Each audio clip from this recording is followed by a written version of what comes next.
اچھا جی اب ذرا آپ اگر مگر تو آپ چلے گئے.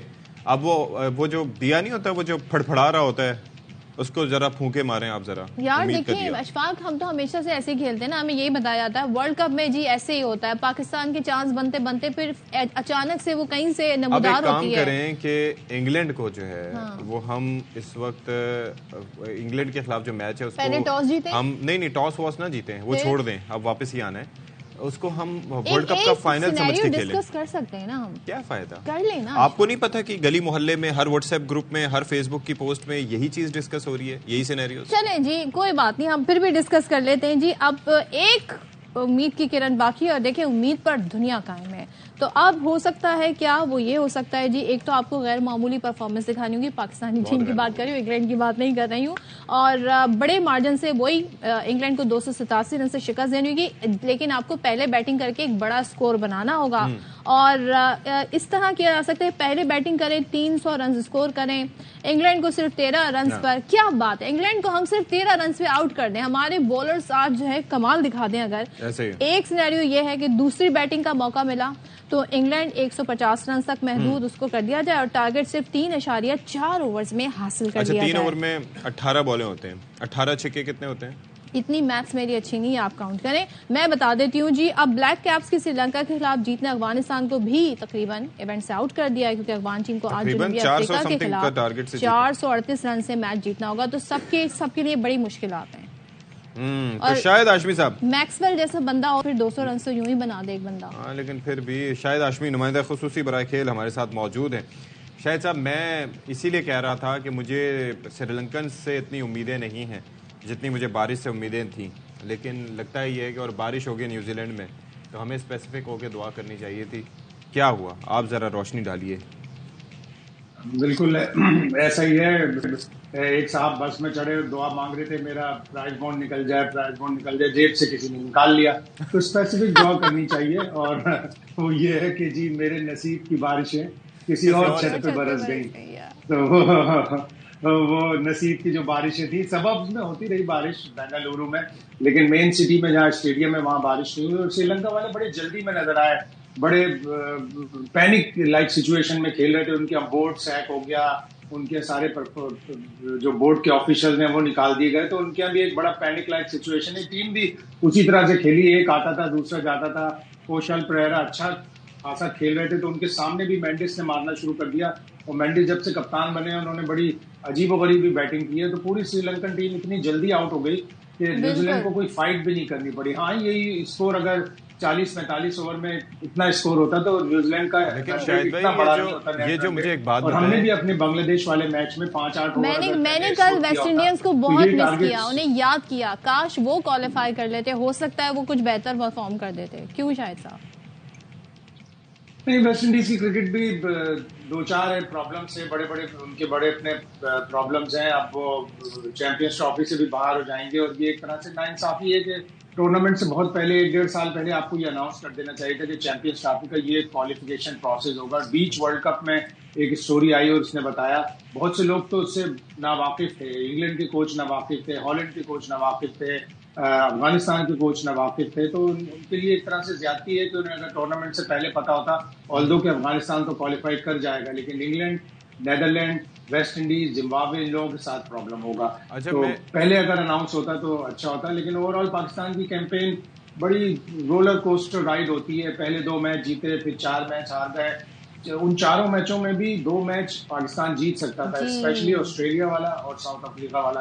آسٹریلیا والے میں سر ایک چیز میں ایڈ کرنا چاہوں گا, آسٹریلیا والے میں جب یہ میچ ختم ہوا تھا جس میں ہم 62 رن سے ہارے تھے, تو اس میں تقریباً 5 اوور کا کھیل باقی تھا, اور اس وقت کامنٹیٹر جو وہاں پر تھے وہ یہی چیخ کے فرما رہے تھے کہ بھیا یہ جتنے اوور رہ گئے, اگر میچ نہیں جیت سکتے because you are a tail ender, تو آپ مارنے کے بجائے سنگل لے کے بھی اگر ان 30 بالوں پہ 30 بھی بنا لو گے تو ایٹ لیسٹ تم لوگوں کا رن ریٹ بہتر ہو جائے گا.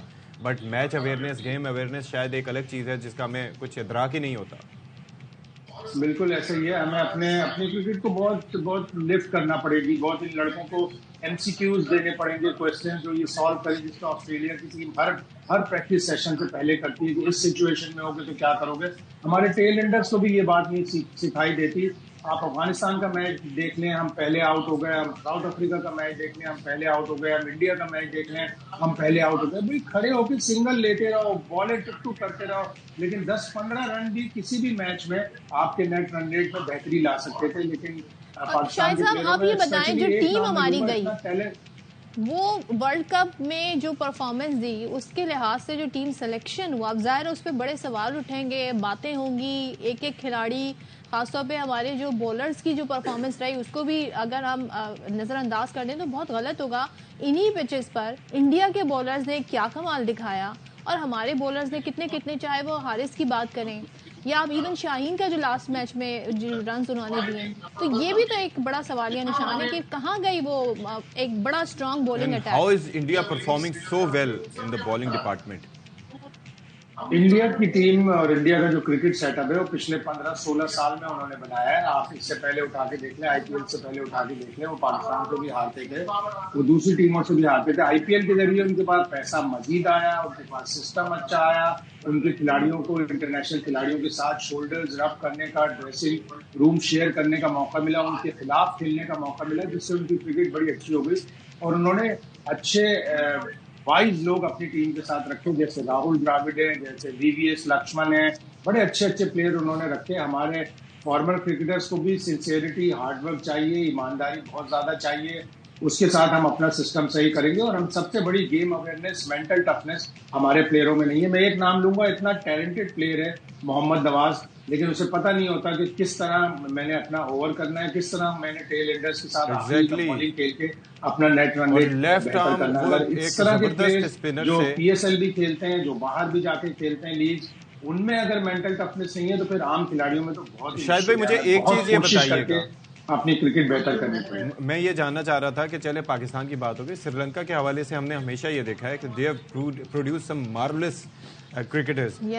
اروندہ ڈسلوا دیکھ لیں, ارجنا رانا ٹنگا دیکھ لیں, پھر مارون ٹپٹو سے لے کے پھر جے وردھنے دیکھ لیں, آپ یہ سنگاکارا دیکھ لیں, you name them, so many of the brilliant players اور رسٹی پلیئرز, اور ایشین کنڈیشنز میں کھیلتے ہوئے ان کی ٹیم کا یہ حشر, اس کے لیے مینٹل ٹفنس کا معاملہ ہے یا کچھ اور چکر ہے, اتنی کنسسٹنسی سے ناکامی؟ ان کے بھی یہی مینٹل ٹفنس کا معاملہ ہے. ان کے پاس بھی انگلش کوچ ہے کرس سلور وڈ, لیکن ان کی ٹیم ینگ ہے. ہماری ٹیم میں ابھی ہماری ٹیم بھی آلدو ینگ ہے, لیکن ہماری ٹیم سیکھنے کی بات نہیں کر رہی. سری لنکا کی ٹیم اگلے 1 سے 1.5 سال میں یہی کوچ رہا, یہی پلیئر ہے, اگلے 1 سے 1.5 سال میں وہ ورلڈ بیٹرز بن جائیں گے, اس لیے کہ ان کے پلیئروں میں بہت ٹیلنٹ ہے اور ان کی گیم اویئرنیس ہم سے پھر بھی زیادہ ہے. تو ہمیں اپنی کرکٹ کو بہت زیادہ استوار کرنا پڑے گا. اب صرف 6 مہینے ہیں, T20 ورلڈ کپ ہے, اس میں ہم اچھا کرتے ہیں, ہمارے DNA میں ہے T20 کرکٹ, ہم جلد باز قوم ہے, تو جلد بازی والی کرکٹ ہمیں سوٹ کرتی ہے. اس کے لیے ابھی سے پلاننگ کر لیں اور ایسے اچھے لڑکے. شاید صاحب یہ جو ہم بات کہتے ہیں نا کہ ہمارے جذباتی ہم کرکٹ کھیلتے ہیں اور ہمارا انپریڈکٹیبل ہے, جی پاکستانی ٹیم ہے ہی ایسی, کبھی بھی آ کر وہ پاسا پلٹ سکتی ہے. ہمیں اس ٹیگ کو ہٹانا ہوگا, ہمیں پروفیشنلی کھیلنا ہوگا with calculation according to the situation, اور ہمیں اپنی T20 ون ڈے ٹیسٹ ان ٹیموں کے کھلاڑیوں کو دیکھنا ہوگا کہ کون کہاں اچھا فٹ ہو سکتا ہے, بہتر پرفارم کر سکتا ہے. اور دوسرا ایک اور چیز میں ایڈ کروں گا کہ جب پیسوں کے معاملے پر ہم اینڈ تک بارگین کر سکتے ہیں, یہ نہیں ہوتا کہ جذباتی پن میں جو آیا وہ وصول کر لیا, اس میں کمیشن پہ بھی ہم بات کرتے ہیں کہ جی ہمیں اتنا ملنا چاہیے, تو پھر باقی چیزوں پہ بھی فوکس ویسے ہونا چاہیے. اب یہ کرکٹ بورڈ کی ذمہ داری ہے, اور حکومت وقت کی جو بھی اللہ کرے الیکشن کے بعد ایک اچھی مضبوط حکومت آئے, وہ 3-4 سال کے لیے ایک پاکستان کرکٹ بورڈ کا چیئرمین مقرر کرے جو اپنے کام کرے, اپنی پالیسی امپلیمنٹ کرے. ہمیں بہت جلد T20 کے الگ کرکٹرز, ون ڈے کے الگ کرکٹرز اور ٹیسٹ کرکٹ کے الگ کرکٹرز چننے پڑیں گے, اور ایسے ہیں جو آپ ڈیوائڈ کر کے کر سکتے ہیں اور کر سکتے ہیں, لیکن اس کے لیے بہت ایفرٹ چاہیے. ایک چیز جو ہے جس پہ آپ کا آخری مشورہ کہ یہ جو T20 ورلڈ کپ ہے, اس میں اوپننگ آپ کے خیال میں کسے کرنی چاہیے, رضوان اینڈ بابر یا پھر فخر پھر کہاں جائیں گے؟